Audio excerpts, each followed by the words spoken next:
night safari and to the creatures of the night presentation. Are you guys feeling good tonight? It's not very convincing. Let's try that one more time. Are you feeling good tonight? Alright, much better, much better. Now before we start the show, I have a few very important messages to share with every single one of you. So first up, I'm sure you can see we have 3 staircases. We have staircase number 1, we have staircase number 2, and we have staircase number 3. Now once the show starts, please do not move up or down the 3 staircases, because guess what? Animals will be coming out from all over this amphitheater. That's right, so please remain seated for the duration of the show.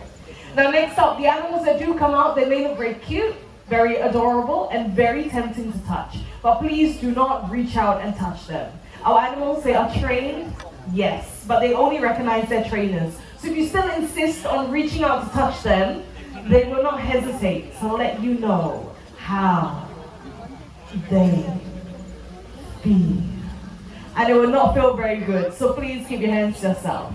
Now for my last message, this is my most important message. It concerns the flashes on your cameras. Here at the Night Safari, our animals are nocturnal, so any sudden flashes or bright lights from your cameras may scare them, may startle them, and may disturb them during the show.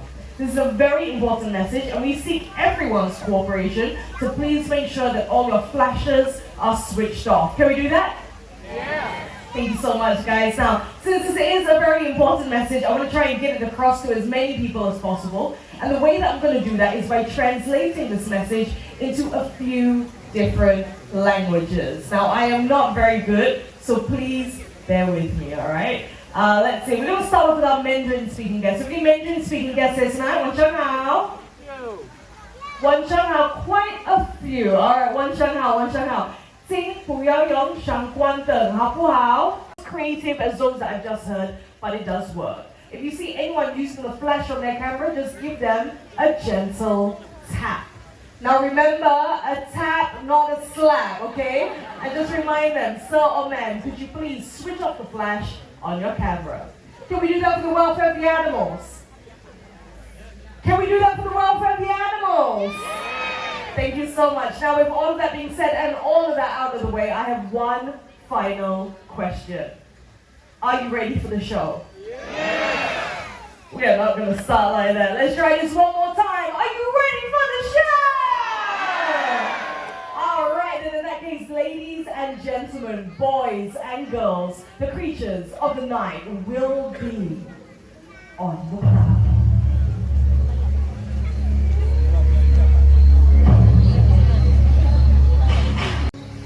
Animals like the tiny banded mongoose search the last of food before heading home for the night.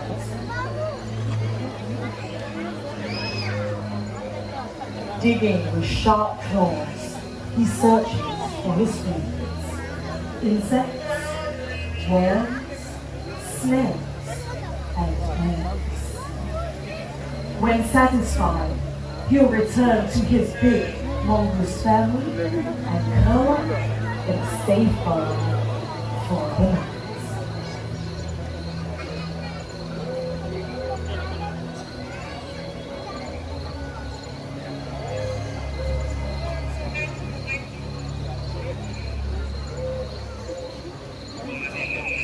As daytime animals settle down to sleep, the forest comes to life. Hidden amongst the shadows, nocturnal animals emerge from the dark silhouettes of the forest. With a body striped to provide perfect camouflage, a fishing cat appears along the riverbank. These cats love to swim and dive underwater, and they wear a layer of short hair so dense that water cannot get through. It is this layer that will keep them warm and dry, even in chilly waters.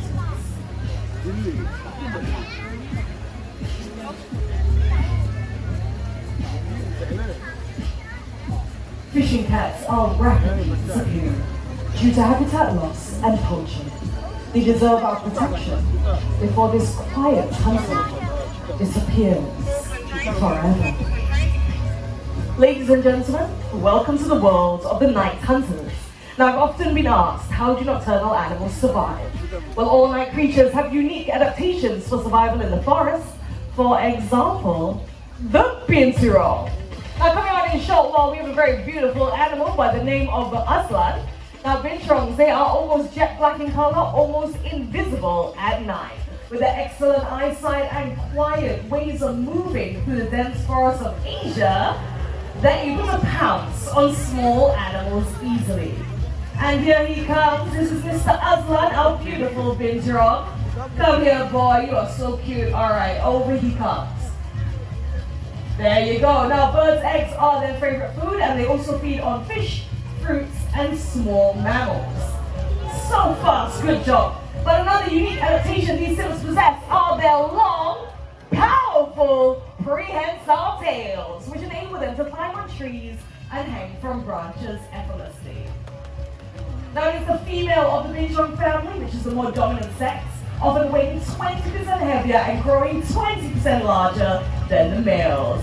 Fantastic. Now, take a look at that very strong tail that Aslan has. This tail is so strong, it is able to withstand their entire body weight, which in Aslan's case is about 14 kilograms. So very strong indeed. Good job, Aslan. Now, if a binturong were to walk past you, you might pick up on a rather peculiar scent.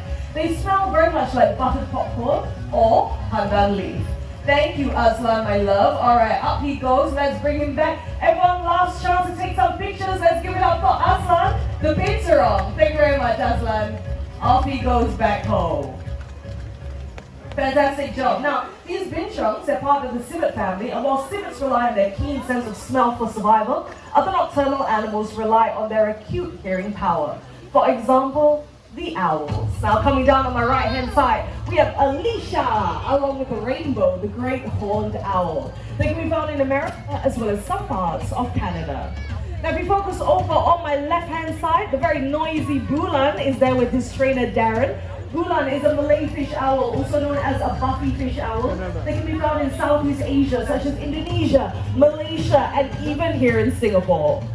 Now, it has been said that owls are the quietest raptors in the world when it comes to their flight. So who agrees with me? Put up your hand. Who agrees that owls are really quiet when they fly? Any hands? Any takers? All right, we're mostly children. Good job, guys. I'm so proud of you. You're absolutely correct. So for the rest of you, we're going to demonstrate it for every single one of you. But what I need you to do is to please remain in your seats, keep your flashes switched off, and focus your attention over to Bulan. Whenever you're ready, Bulan.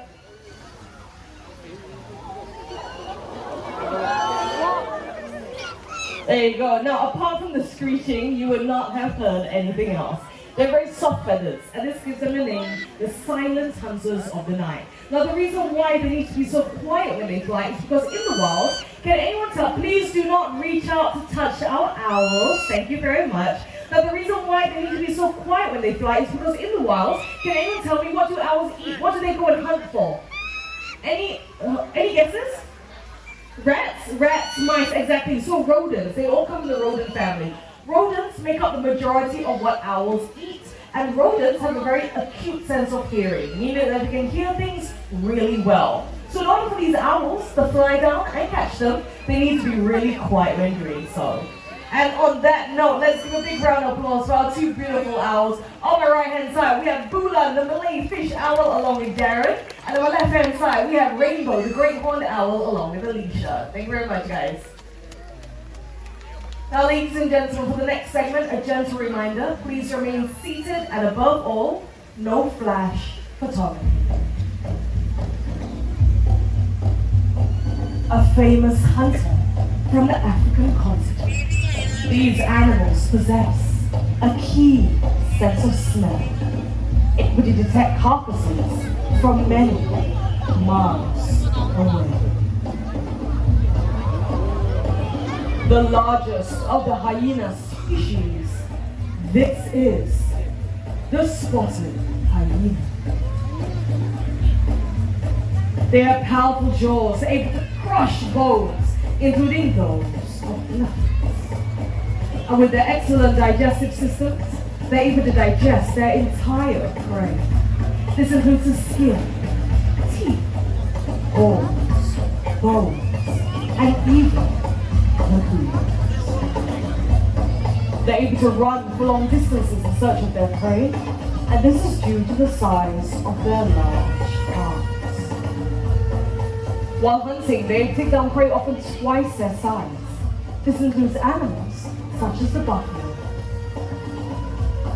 These hyenas live in large groups called clans with a single female as the leader. Now, many people think that they are part of the canine family due to their dog-like features, but they're actually more closely related to the cat. And speaking of cats, coming up next on the grasslands of Africa, we will have a slender-built serval. Now, they resemble miniature cheetahs, except for their relatively shorter tail. And coming out in just a bit, we will have a very beautiful female by the name of Catch. You are very beautiful, Anne, but not quite a serval. This is a human being. Her name is Anne. She's just setting the stage for when Cash comes out. And once Cash is out here, take a look at the spots and stripes on her body. They differ from serval to serval, much like humans and our fingerprints. There she is. Yeah, she is absolutely gorgeous. These animals have long, slender forepaws, and this enables them to dig into burrows, look at their prey, and pull it out to eat. But in my opinion, the most impressive thing of all would be their very powerful hind legs. This enables them to leap up into the air to catch a low-flying bird, which is slow to take off. Eyes on the target, circling around, building up momentum, and look at that leap, everyone! Let's give it up for Cash, the serval, along with Anne. Thank you very much, guys. Fantastic. Now, if you happen to take a look at the back of Cash's ears, you would have noticed that there are these black and white markings. These are known as ocelli, and they act as a natural deterrent in the wild, as they kind of look like eyes in the dark. Now, as you hear around the night safari, you will come across many endangered animals, many of which are fighting a losing battle in the wild. Now, give us a minute, yes. No? No. Okay, lights, all lights. Ladies and gentlemen, we have a slight situation. Remain in your seats. Do not panic. We have a very small missing animal. It is very small. It is not harmful, but just help us to check inside your bags, under your seats, anywhere around you. Make sure it's nowhere there. We're going to make sure that we get this under control. Let's see. Firstly, make sure. Yes. Nice shoes. Alicia. Missing animal, okay? Alright, I apologize, okay? Alright, keep looking around. Foxy's gonna help us get some more stuff. So, yes! What's going on? Alicia, I'm coming! Alicia! The rest of you just remain. Alicia! Are you okay? Okay, give us a minute. Don't worry, I'm gonna go and check on Alicia. Give us a minute. Alicia, where are you? What is that? Oh! It's a lot bigger than I thought. I'm sorry, I'm mistaken. Ladies and gentlemen, boys and girls, put your hands together and welcome the magnificent Maggie! Look at that! She is gorgeous! Alright, thank you guys. Good job. Now, Maggie over here is a reticulated python. They are the largest species of snake in the world. They're native to Southeast Asia, and believe it or not, that includes here in Singapore. Now, a few questions for you tonight, so just humor me, help me to answer, alright? Now tell me, take a look at Maggie's body over here. How many of you think that Maggie is wet and slimy? Put up your hands. How many of you think that she's wet and slimy? Quite a few hands, alright. A few wet and slimy, alright, a few. Now tell me, how many of you think that she is smooth and dry? Put up those hands, smooth and dry. Alright, it's about half and half actually. Alright, so let me tell you, the correct answer is actually that. Maggie here is smooth and dry. It is a common misconception that snakes are wet and slimy, and this is due to the natural gloss that they have on their scales. But snakes are actually very smooth and very dry. Okay, now if you got that question wrong, it's okay, I have one more for all of you, alright? So you can redeem yourself. Next up, take a look at the size of Maggie's head over here. It's about this size. How many times the size of her head do you think she can open up her mouth? 2 times? 3 times? 4 times? 5 times? all the way up to maybe 50 times. Give me some, shout it out. How many times? 10 times. All right, we have some 10 times. Anything else popping? 10 times. 5 times. So what's that? 50 times. This is a snake, not a dinosaur. Okay, all right. Why not? Okay, try below 10. All right, below 10. 5. Good job, sweetheart. You are absolutely great. Give her a big round of applause. 5 is the correct answer. Snakes like Maggie over here, they can open up their mouths 4 to 5 times the size of their head. And what they will do for pythons is they will strike at their prey, constrict around it, and then swallow them whole. So at this present moment in time, I believe you know that Maggie is incredibly heavy. She looks very heavy indeed. So what we're going to do is we're going to say goodbye to Maggie. I hope you have your pictures and your videos. Let's send her back. And in the meantime, let's give it up for Derek. We have Zuhairi, we have Alicia, and we have Darren. Thank you very much, guys.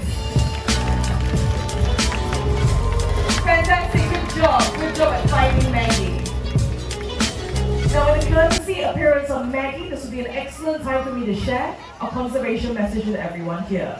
Snakes are one of the many exotic animals that people take up from the wild and bring back home as pets. But these animals are not designed to live in our homes, and as a result, they undergo a lot of stress and a lot of health problems. So if you know anyone is keeping any of these animals, we urge you to please call. Where did he come from? Over there? Excuse me? Hello?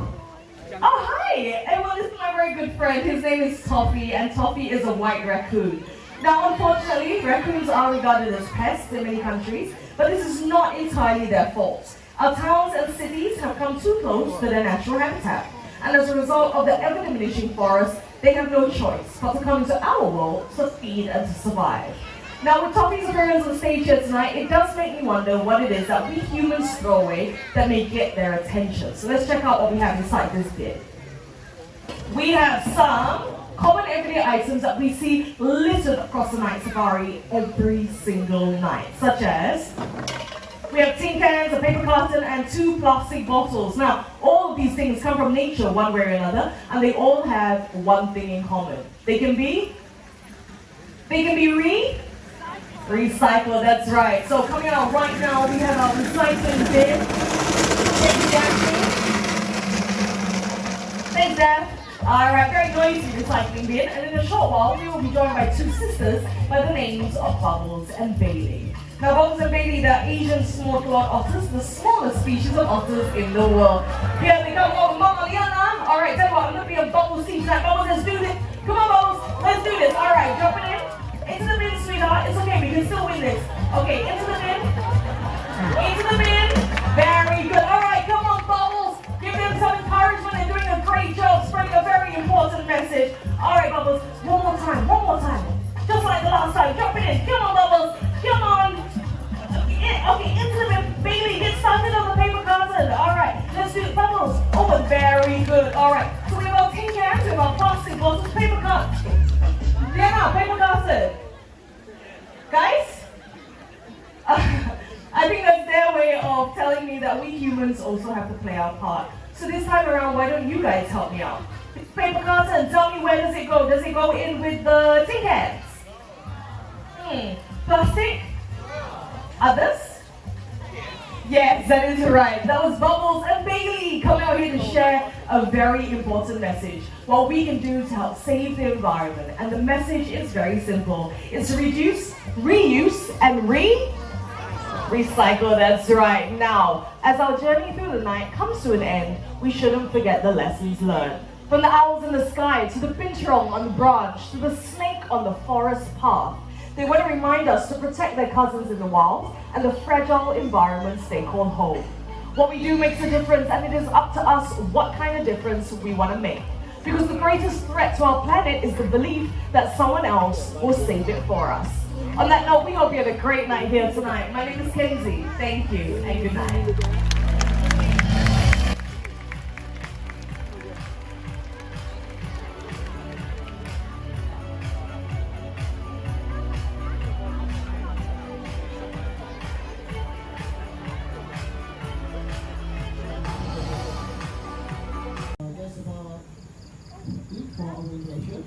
If you have any question, feel free to ask any of our colleagues here. We'll be very happy to answer your question. Hope you enjoy for this session. Thank you and have a good evening. So which is your favorite animal? Pangolin or the armadillo? Pangolin, right? Pangolin? Did you say pangolin?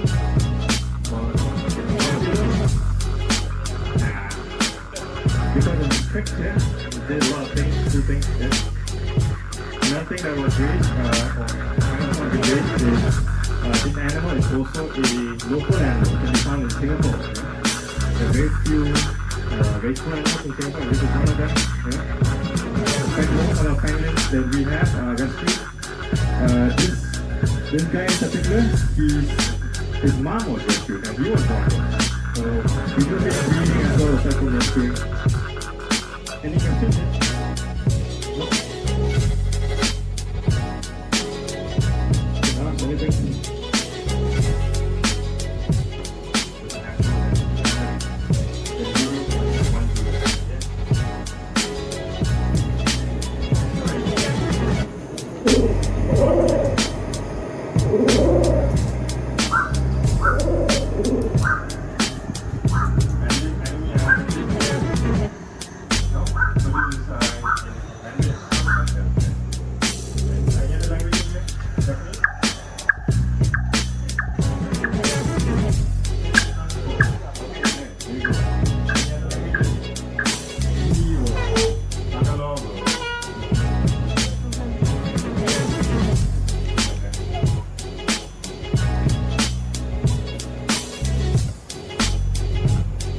Anything?